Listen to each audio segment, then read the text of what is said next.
Stay where you are. Stay where you are. Hands. Show me Stay where you are. Show your hands. You here? Jenny? Yeah. Jenny? Yeah. Cool. The time is 12:12. You're under arrest on suspicion of murder against Jonathan McCullough and Lois McCullough. Yeah, Okay? okay. You don't have to say anything, but in my home defence, you do No, not I just mention take my coffee. when questioned, so much like want anything to do so with the evidence. My dad's body's in there. Right. Okay. Yep. Okay. Obviously, I'll What about say, your mum? a little bit more complicated. Okay. I did know that this would kind of come eventually. It's proper that I serve my punishment. So, yeah.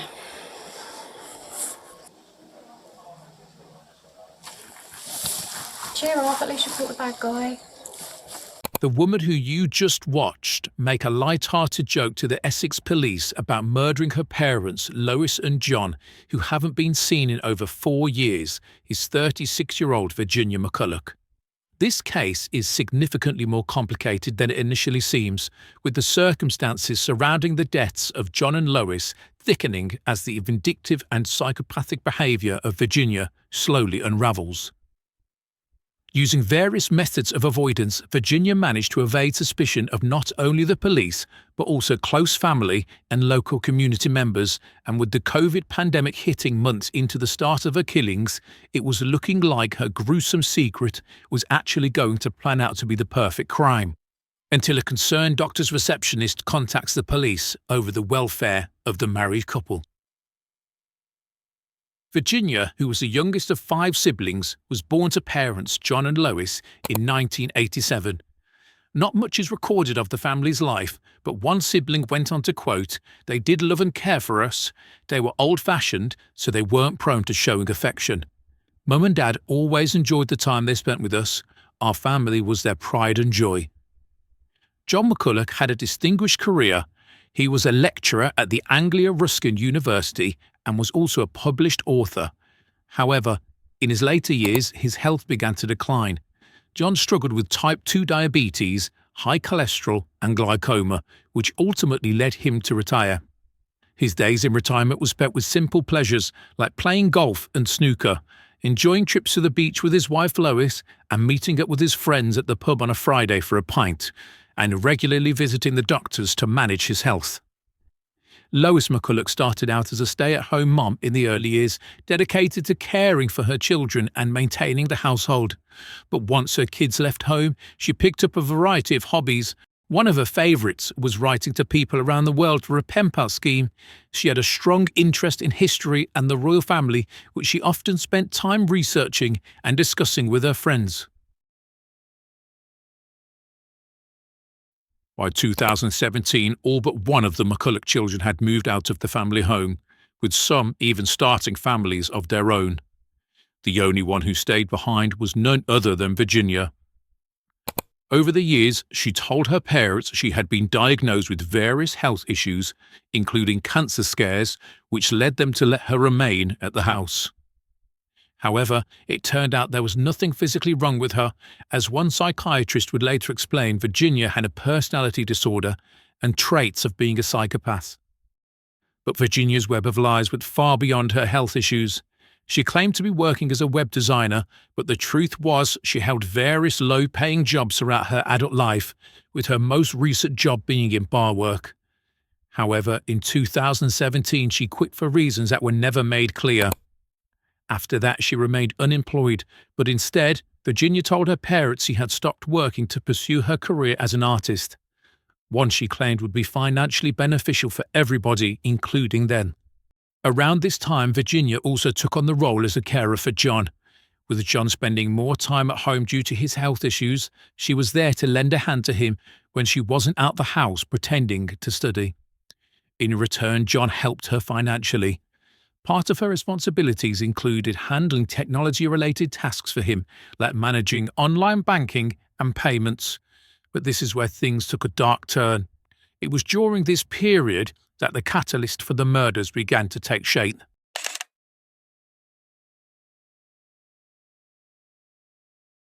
Virginia gained access to her parents' online banking and quickly discovered tens of thousands of pounds in savings from pensions and other income and regular monthly payments being deposited. For Virginia, this was like hitting the jackpot, and she wasted no time spending the money right under John and Lois's nose. After already draining a significant amount of her parents' money, Virginia decided she wanted to keep the spree going without raising suspicion. To do this, she applied for multiple bank cards and loans in her parents' names, ensuring that their savings appeared relatively untouched. But when she hit the limit and couldn't secure any more credit, she dipped back into their savings. Whenever John and Lois questioned Virginia, she would blame it on fraud, banking errors, and even hackers, and told her parents that she was in regular contact with the banks and the money would be paid back soon. Ultimately, nothing was ever paid back to John and Lois, as Virginia was the one spending the money.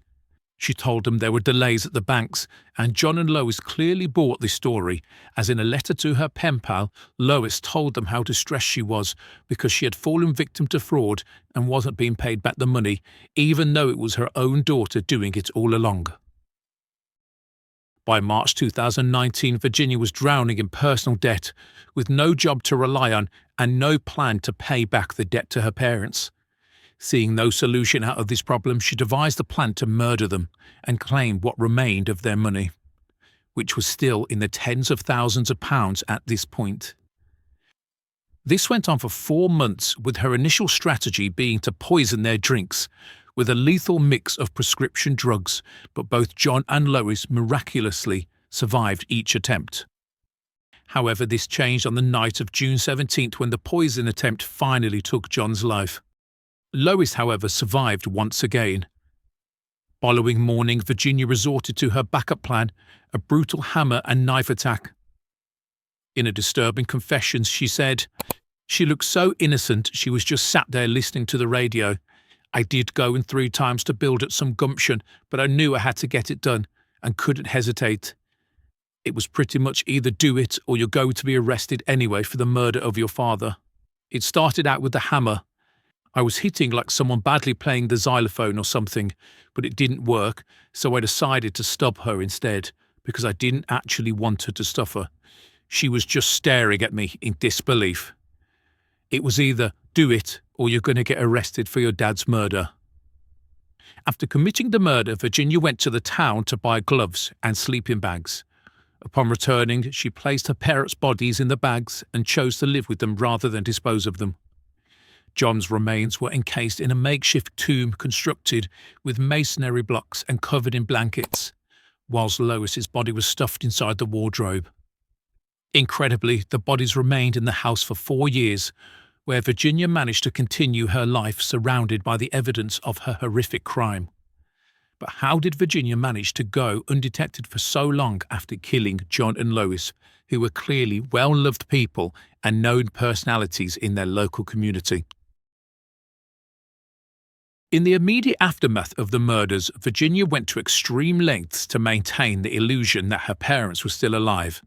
She sent text messages, cancelled appointments, and even sent birthday gifts to friends and family on their behalf. She also kept up talks with Lois's pen pal and made excuses for anybody who wanted to visit the house, explaining that John and Lois were unavailable for various reasons. When the COVID-19 pandemic hit and lockdowns were introduced, it provided Virginia with the perfect cover story as to why John and Lois were not able to be seen. She played on the vulnerability of her elderly parents, explaining to people that they were shielding from the public as they did not want to worsen their health. Over the course of 4 years, she continued this charade, even going as far to convince her sister during a phone call that she was talking to their mother Lois by putting on a fake voice.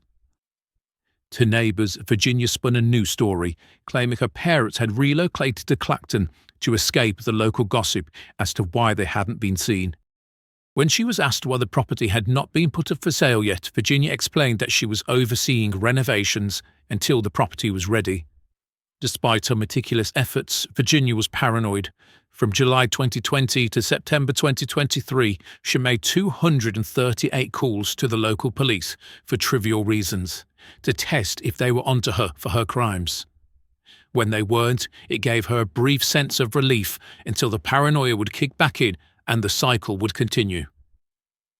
Ultimately, it was John's doctor's surgery that raised concerns in September 2023 about the couple's well-being.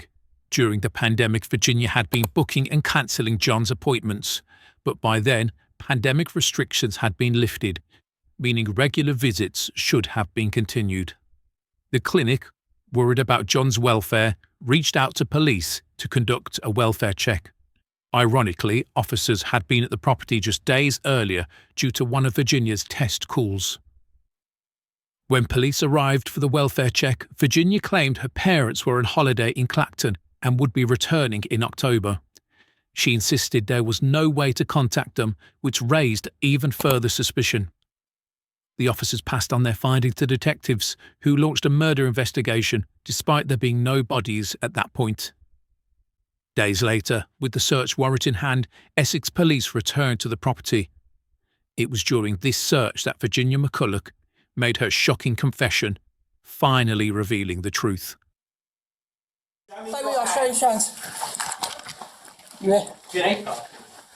Yep. Jenny? Yeah. Oh. The time is 12:12. You're under arrest on suspicion of murder against Jonathan McCullough and Lois McCullough. Yeah, Okay? okay. Do you have to say anything, but it may come defence if you do Can not I just mention take my cup when out? questioned, so it's like you want anything to do so with the evidence. Okay? Alright, your arrest I'll is necessary cooperate, I'll for a prompt cooperate. and effective. Is there anything in the pocket we should know about? Yes, there Where? is. Can I take you to it? No, you can tell me. Can you go in there for a second, just so I can tell you something about what's in there? Yeah? Yeah. Yeah. Thank you. And then, Yeah, I'll the only reason I said I need to say something about what's upstairs and top floor as well. Yeah, okay. Yes, one thing. That's fine. I have got body careful. My dad's body's in there. Right, okay. Yep, okay. Obviously I'll What about say, your mum? a little bit more complicated. Okay. That's why I said, can I go upstairs and show Right, you? can you If explain wanna it to bring us, please? Because officers, we're trying to preserve this. It's now going to be seen, so we need to preserve this the best we can. So I don't want you to have you walking up there, all right? Because that's for your well-being as well as ours. Oh, no, up. Okay. So what? Thank you. Where Can I grab will some we hairbands find your as mum? well, if possible? Where will we find your mum? Okay, so upstairs there are about 5 wardrobes. Yep. It's behind the bed at the back next to the sink. That's the second one. I've slipped a pile of those into his drink. There were about 2 or 3 drinks that I brought downstairs. And yeah, they were basically, he didn't drink all of them. He only drank probably about half of 2. But yeah, when I went in the morning, this was before my mother. When I went in the morning, early hours, I got up about half an hour early, about 6 o'clock in the morning. Came in and he was gone. He was gone. Okay. It's It's up to you if you want to talk. yeah. The thing is, purpose of your arrest. Purpose of your arrest is for a prompt, effective investigation, as well as by questioning you. We can't do that here. It needs to be done at a police station, all right? I did know that this would kind of come eventually, and it's proper that I serve my punishment. So yeah.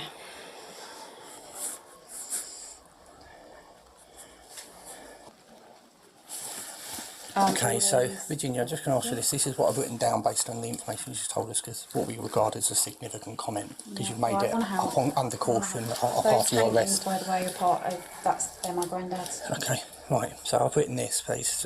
I, Virginia McCullough, have informed Police Constables 77329 Brown and 79387 Bowers after entering my house on Friday the 15th September 2023 that I murdered my father, John McCullough, who was stated was under a bed in the rear ground floor of the house, and my mother upstairs in a cupboard next to the sink. Wardrobe. It's a double wardrobe. Right, okay, I've written Double cupboard. wardrobe. It's like 4 wardrobe doors, but it's the one nearest the sink.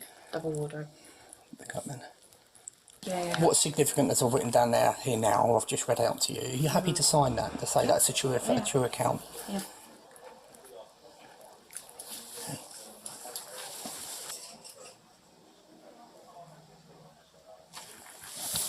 Cheer up, at least you caught the bad guy. I've I just know, I woken don't up seem- today I and don't- done my I don't job. like it. No. I know I don't seem Not a lot, 100% evil, but we all, yeah, not. I'm not going to comment on anything. It's not my job to comment on it, okay? Because I've got to be impartial with everything, okay? So I'm not going to give any comments. No, well, I mean, I deserve to obviously get whatever's coming sentence-wise, because that's the right thing to do. And that might give me a bit of peace.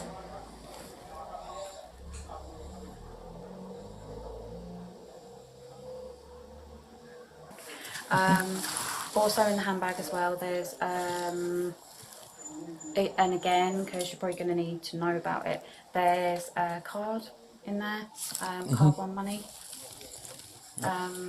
and that's a bank card where there's a lot of transactions that have taken place over the last few years from money that pertains to my parents. So, murder weapon is upstairs in the toilet room, kitchen knife, it's in the middle of the brown carpet, against the wall, opposite the shelves, so there are two long white shelves, so opposite where that wall is, that's where the knife is. So next bit is very hard to talk about. That's probably the most grisly detail. So on the ground floor, underneath the stairs, there's a few like storage boxes and things. And in the middle, I think it's in one of the boxes or in a bag or something. If you want me to shush after this, it's fine. But every bit helps. You will find forensic clips helpful. There's a hammer. I know, but I'm trying to help so you find everything. It's in the middle, underneath the stairs. It will still have blood on it. It's rusted, but it will still have blood traces on it. So not cooperating is it's futile. Yeah. There's no point in not cooperating, there really isn't. And plus, apart from which anyway, I should pay for what I've done. That's the other side of the coin, I think. So. In the summer of 2024, Virginia McCullough pled guilty and was sentenced for the murders of John and Lois McCullough. In an attempt to gain sympathy from the judge and avoid receiving a whole life order, which was on the cards for Virginia, she tried to play the victim, making claims about her upbringing and alleged mistreatment by her parents in her childhood. However, the judge disregarded all of Virginia's claims, stating, "Your sisters don't support your claims, and in any event, you were in your 30s when you killed them.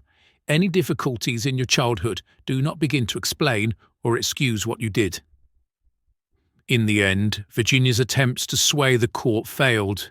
She was sentenced to life in prison with a minimum term of 36 years. Good afternoon. Virginia McCullough murdered her parents in cold blood. Her actions were considered meticulous and carried out in such a way as to conceal what she had done for as long as possible.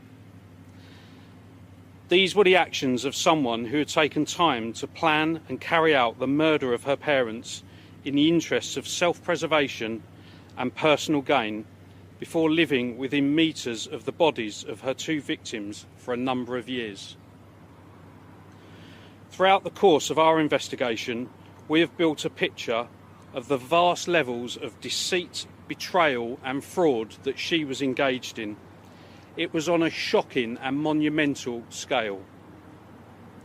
McCullough lied about almost every aspect of her life, maintaining a charade to deceive everyone close to her and clearly taking advantage of her parents' goodwill.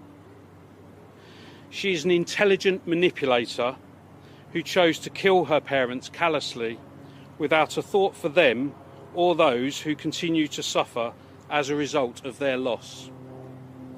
The details of this case shock and horrify even the most experienced of murder detectives, let alone members of the public.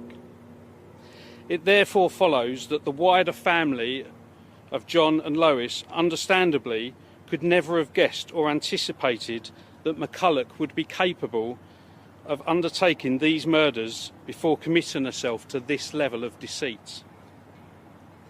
They have been left utterly devastated by the circumstances of this case, and they continue to feel the loss of John and Lois each and every day.